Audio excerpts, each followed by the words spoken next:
swapping in PancakeSwap with Trust Wallet. So if you want to swap with PancakeSwap with Trust Wallet, all you have to do is simply open up the Trust Wallet app, and this is actually the kind of interface that you will see.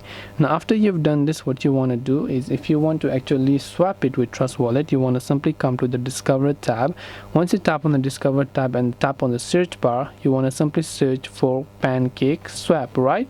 Then right here you'll see PancakeSwap, so tap on it.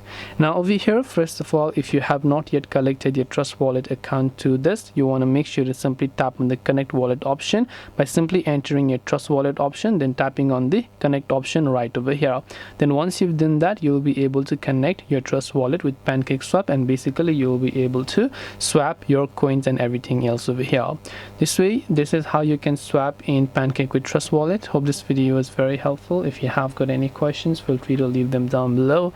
Thank you for watching till the very end of this tutorial, and as always, see you soon in our next video.